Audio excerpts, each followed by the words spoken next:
Hello guys, and thank you so much for joining me on this episode of Indiana Sports Connection. So today in this episode, we're going to talk about the Colts, we're going to talk about the Indiana Hoosiers basketball team, and we're also going to talk about the NFL.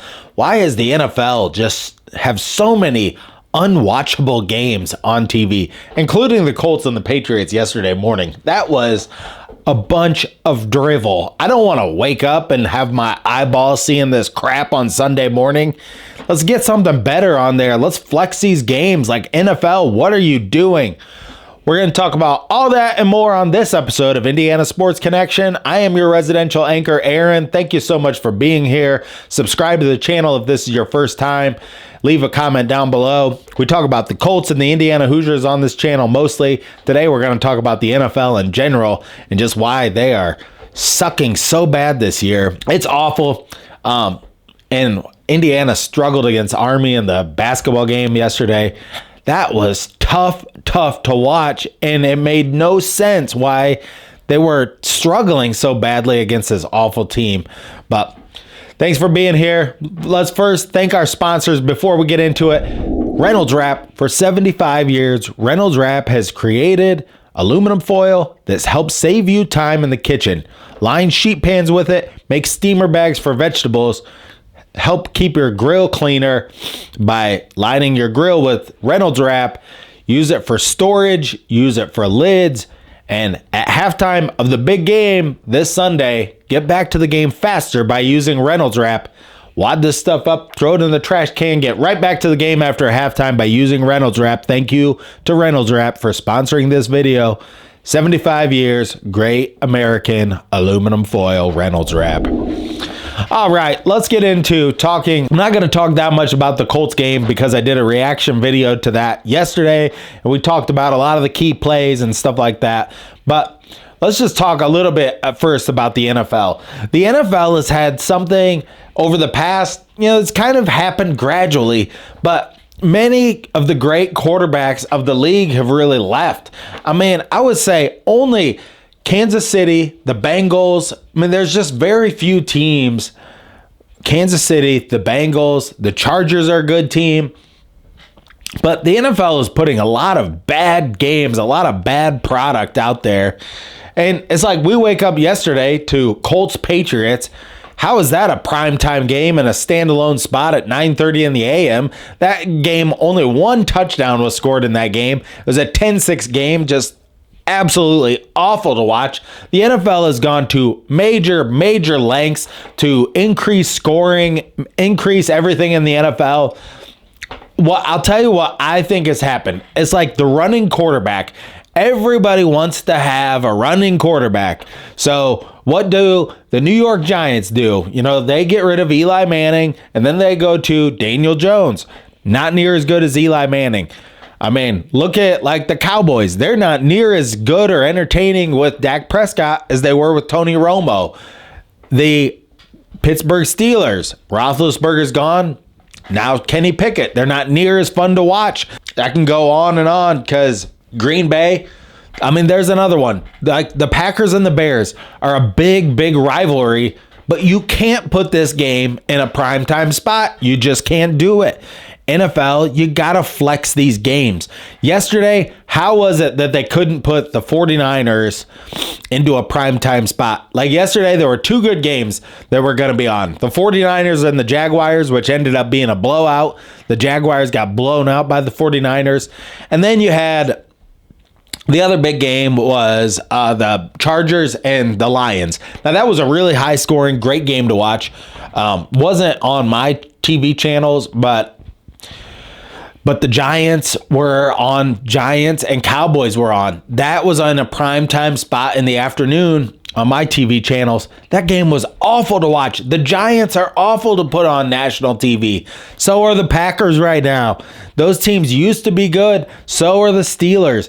There's something unraveling with the NFL right now. A lot of their perennial, like the teams they always put on, the Steelers, the Patriots, the Packers, these are some of the most winning teams. Even the 49ers. I mean, the 49ers are still a decent team. But a lot of the games that these teams get put on TV just turn out to be really awful games. Giants, Cowboys is going to be an awful watch. I mean, it was yesterday, and it just is. But the NFL, they got to do something to get some better games in these primetime spots, or flex these games, or make the schedule more flexible, or something. It seems like one of those things where it's like gambling in the NFL or legalizing weed or something like that. It's like for years and years, they're like, oh, we can't do that. We can't flex these games. We can't flex them that way. And then one day somebody says like, yes, we can. And they flip a switch and they just say, yes, we are. You can gamble now. You can smoke weed. And we can flex these games so that we put a game on that people want to watch. Jets, Raiders going to bed and Jets Raiders is on. That was awful. That was an awful game. Another game, just like the game that started out yesterday. Sorry if I'm ranting too hard for you on this, but it's like you start that game out with a game that doesn't even have a touchdown, and then we have to go to bed watching a game where those teams couldn't score a touchdown either. I mean, what gives? Get some better games on NFL. I'm sorry. It's just, there's a lot of just shitty games out there right now, and they're being shown everywhere. And don't even get me started on college games. I feel like the coaches should not control the college schedules. That the commissioners of these leagues should just come in and control all of the scheduling of these college games. I feel like that would make a better product on the field. We would have games like we would have Ohio State playing Alabama week 1. And that's going to happen, hopefully, now that the playoff in college gets opened up to 10 teams starting next year. Hopefully that will happen in college. Sorry, I would go on a rant about college. Let's talk about the Indiana Hoosiers and how they struggled against Army in the game yesterday. It was absolutely abysmal. Mbako, Caleb Banks, CJ Gunn, these guys were like lost out on the floor. Mike Woodson took all of his starters out of the game and played all of the backups all at the same time to see how that second unit would play. And they looked really, really awful. I mean, with Peyton Sparks that they got from Ball State out there, and Anthony Walker that they got from Miami, some of those bench players, the Hoosiers got 6 points in bench points. So I think we found out what that second unit, they couldn't score the basketball at all. They just could not do it. And what else was really alarming about this game is Army had 17 offensive rebounds against the Hoosiers.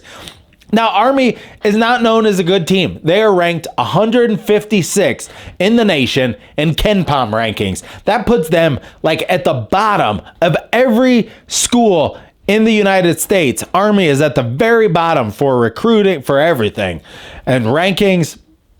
So how they dominated Indiana on the offensive glass without even having, I think their tallest guy is like 6'6", because like Army really can't recruit. They have a lot of like real stipulations on the type of players Army can recruit. And I was really reading about that more last night because I was kind of interested in it. But one guy on their team, this Curry guy, scored like 24 points. But the biggest problem Indiana is having is they can't cover the three-point line. Army shot 38 three-pointers. I think they were like 13 to 38 in the game. It comes out to about 33% of what they were in the game. And, you know, Indiana did not do a good job. They let them beat them on the three-point line. They were not getting in defensive position to cover them, to get a hand in their face at the three-point line. Look, I'm not trying to sound the alarm. It's going to be a long So the Hoosiers, they played a really weak team and just looked really, really bad against a really weak team. I mean, the game was tied at 56 with about 3 minutes left. And at that point, you kind of thought, I mean, Army could have really knocked down a couple of shots. Now Indiana buckled up, and Gabe Cupps hit a big three in the game. He is the one bright spot on this team. I mean, a lot of bright spots. Ware played an excellent game. I have not seen any of everybody from Oregon said this guy didn't seem like he was a hard worker. He's definitely taken it amongst himself to just be an all-out better player at everything at Indiana than whatever he was doing at Oregon. I never saw any film of him before, but a lot of these guys, they're all, I mean, I was telling my dad about this yesterday. It's like all these new faces and you throw them all together, this is only the second game. I mean, I guess in a way, what do you expect? I mean, it's going to take some time for these guys to play. You know, a lot of people don't realize that. I mean, a lot of IU players in the past, if they were all Indiana guys, they all kind of somewhat knew each other. I mean, all these guys, they're all from all over the place. So, that is going to be tough. It's going to be tough. This is going to be coaching. Mike Woods is really going to have to show that he is a good coach, and coach up Mbako too, because he does not know where to be on defense out there. Mike Woodson, I feel like if he doesn't know where to be, you have to simplify this in a way that he can understand it. I mean, sometimes as a coach, you got to be able to get through to somebody. So if you can simplify things for him in a way that he knows where to be on defense, because he's got to be out there. This game against Army, I made a video last week talking about it. I was like, you know, this is the weakest team they're going to play. And now they play Wright State coming up next. They got another weak team, but this was the weakest team. They really wanted to get Caleb Banks some good opportunities to score. I was hoping Caleb Banks could score like 6 or 8 points.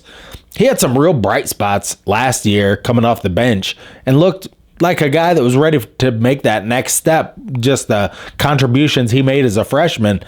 CJ Gunn as well, I wanted to see him, and Mbako. Those 3 guys I kind of wanted to see get some points, get a part of the offense. First half, Indiana really struggled in a lot of phases of their offense, their half-court offense. But this is going to be a work in progress for them. But tell me what you think in the comments down below. Indiana, it's early. It's not time to, set the season on fire yet. Although, I mean, Indiana fans are like that. It's just always like that. People are so hyped up about the season, and then they analyze the game so closely, like I am doing right now. And also, tell me what you think about the NFL. NFL, what gives? You got to do something different with these games. You got to put more better games in these primetime spots. I mean, it's just not unwatchable. I mean, I found myself can't watch some of these games. They're just so awful. I mean, including the Colts. It's not just because the Colts are bad. I just want to see some better games in the primetime spot. I know that can't be Kansas City and the Bengals every week, but you got to find something. There's got to be some better games out there for the NFL to put on. But thank you so much for watching this episode of Indiana Sports Connection. Until next time, stay classy out there, Colts and Hoosier fans.